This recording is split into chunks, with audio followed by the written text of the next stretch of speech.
श्रवण कुमार की कथा। ये कहानी त्रेता युग की है। उस समय श्रवण कुमार नाम का एक बालक था। उसके माता पिता अंधे थे और उन्होंने श्रवण को कई मुसीबतों का सामना करते हुए पाला था। श्रवण कुमार बचपन से ही अपने माता पिता का बहुत आदर करता था।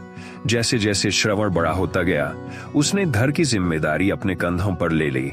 वह रोजाना सुबह उठकर सबसे पहले अपने माता पिता को स्नान कराने के लिए तालाब से पानी भरकर लाता था।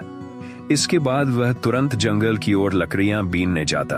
फिर लकड़ियां लाने के बाद श्रवण चूल्हा जलाकर माता पिता के लिए खाना बनाता था। श्रवण को इतनी मेहनत करते देख उसकी माँ हमेशा उसे टोकती थी। वह कहती थी, श्रवण बेटा, तुम इतना सारा काम अकेले क्यों करते हो? खाना तुम मुझे बनाने दिया करो, मैं आसानी से बना लूंगी। इसके बदले तुम थोड़ा आराम कर लिया करो। माँ की इन बातों को सुनकर श्रवण कुमार कहता, नहीं माँ, मैं ये सारे काम आप लोगों के लिए ही तो करता हूँ। भला अपने माँ बाप के लिए ही तो करता हूँ। भला अपने माँ बाप के लिए किए गए कामों में कैसी थकान, उल्टा मुझे तो खुशी मिलती है। श्रवण कुमार की इन बातों को सुनकर उसकी माँ भावुक हो गई। वो रोज भगवान से प्रार्थना करती, हे प्रभु, इतना ध्यान रखने वाला श्रवण जैसा बेटा हर माता पिता के घर पैदा हो। श्रवण के माँ बाप नियमित रूप से भगवान की आराधना करते थे। वह उनके लिए फूल और पूजा की अन्य सामग्री लाता, फिर खुद भी बिना देर किए माता पिता के साथ पूजा में शामिल हो जाता था। श्रवण कुमार धीरे धीरे बड़ा हुआ और जल्दी से घर के कार्यों को खत्म करके बाहर काम पर निकल जाता था। एक दिन श्रवण अपने माता पिता के साथ बैठा था। तभी उन्होंने श्रवण से कहा, बेटा, तुमने हमारी हर ख्वाहिश पूरा की है। अब हमारी केवल एक ही इच्छा है जिसे हम पूरी करना चाहते हैं। यह सुन श्रवण ने उनसे पूछा, ऐसी कौन सी इच्छा बाकी है जिसे आप पूरा करना चाहते हैं? आप केवल आदेश दें, मैं आपकी हर ख्वाहिश को पूरा करूंगा। इस पर श्रवण के पिता ने कहा, बेटा, अब हम बूढ़े हो चुके हैं और हम चाहते हैं कि मरने से पहले तीर्थ यात्रा के लिए जाएं। भगवान के शरण में जाकर हमें सुकून की प्राप्ति होगी। अपने माँ बाप की बात सुनकर श्रवण कुमार सोचने लग गया कि वह उनकी इस इच्छा को कैसे पूरा करेगा। उस समय बस और ट्रेन की सुविधा नहीं थी, साथ ही उसके माता पिता देख भी नहीं सकते थे। ऐसे में उन्हें तीर्थ यात्रा कराना भला कैसे संभव हो पाता। तभी श्रवण कुमार को एक तरकीब सूझी। वह तुरंत बाहर गया और वहां से 2 बड़ी टोकरी लेकर आया। उसने उन दोनों टोकरियों को एक मजबूत डंडे में मोटी रस्सी के सहारे लटकाकर एक बड़ा सा तराजू बना लिया। फिर श्रवण कुमार ने उस तराजू में अपने माँ बाप को बारी बारी से गोद में उठाकर बैठा दिया। उसके बाद तराजू को अपने कंधों पर लेकर उन्हें तीर्थ यात्रा पर लेकर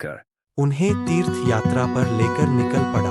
वह लगातार कुछ दिनों तक अपने माता पिता को एक के बाद एक सभी पवित्र स्थलों पर घुमाने लगा।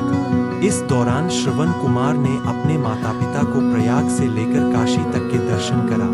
माता पिता को घुमाते समय श्रवण कुमार उन्हें उन जगहों के बारे में भी बताते चलता था, क्योंकि वह आंखों से उस दृश्य को नहीं देख सकते थे। अपनी बेटे की मेहनत को उसके माता पिता बहुत खुश थे। उन्होंने एक दिन श्रवण से कहा, नहीं हुआ, तुम हमारे लिए हमारी आंखें हो। तुमने हमें जिस तरह सारे पवित्र स्थानों की कथा सुनाकर उनके दर्शन कराए हैं, ऐसा लगता है जैसे कि हमने सच में प्रभु के दर्शन अपनी आंखों से किया हो। अपनी माता पिता की बातें सुनकर श्रवण ने कहा, आप लोग ऐसी बातें न करें। बच्चों के लिए माता पिता कभी भी बोझ नहीं होते, यह तो बच्चों का धर्म होता है। एक दिन श्रवण कुमार आराम करने के लिए अयोध्या के पास अपने माता पिता के एक दिन साथ रुका। तभी उसकी माँ ने पानी पीने की इच्छा जताई। श्रवण को पास में ही एक नदी दिखाई दी। उसने अपने माता पिता से कहा, आप दोनों यहाँ आराम करें, मैं आप लोगों के लिए अभी पानी लेकर आता हूँ। नदी के पास पहुंचकर श्रवण कुमार का मंडल में पानी भरने लगा। उसी जंगल में अयोध्या के राजा दशरथ भी शिकार के लिए पहुंचे थे। पानी में हलचल की आवाज सुनकर उन्हें लगा कि कोई जानवर पानी पीने आया है। उन्होंने बिना देखे केवल ध्वनि सुनकर ही अपना तीर चला दिया। दुर्भाग्य से वह सीधे श्रवण कुमार को लग गया। तीर लगते ही वह चीख पड़ा। इसके बाद राजा दशरथ जब अपने शिकार को देखने पहुंचे तो वहां श्रवण था। वो तुरंत श्रवण कुमार के नजदीक पहुंचे और कहा, मुझसे बहुत बड़ी भूल हो गई, मुझे माफ कर दीजिए। मुझे बिल्कुल नहीं पता था कि यहाँ कोई मानव होगा। मैं इस गलती का पश्चाताप करने के लिए क्या करूं कि तुम मुझे माफ कर दो। तभी कराहते हुए श्रवण कुमार ने कहा, यहाँ से थोड़ी ही दूर जंगल में मेरे माता पिता बैठे हैं, उन्हें काफी प्यास लगी है, आप उन तक ये पानी पहुंचा दीजिए और मेरे बारे में उन्हें कुछ भी न बताएं। इतना कहते कहते श्रवण कुमार की सांसें रुक गईं। श्रवण कुमार की मौत से राजा दशरथ सुन्न पड़ गए। किसी तरह वो श्रवण कुमार के बताए अनुसार जल लेकर उसके माता पिता के पास पहुंचे। श्रवण के माता पिता अपने बेटे की आहट को बखूबी पहचानते थे।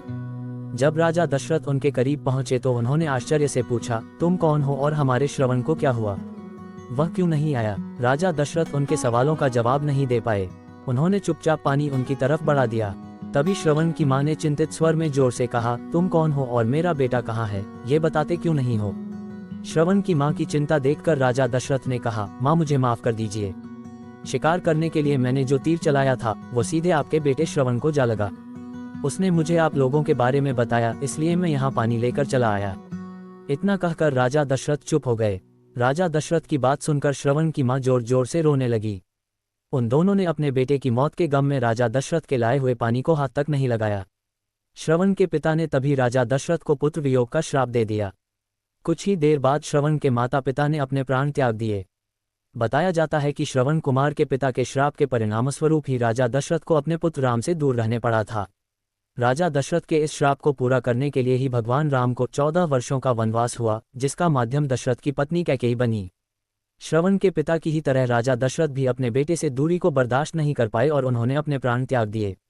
कहानी से सीख, हर बच्चे को अपने माता पिता की सेवा श्रवण कुमार की तरह ही निस्वार्थ भाव से करनी चाहिए। यही उनका सबसे बड़ा कर्तव्य है।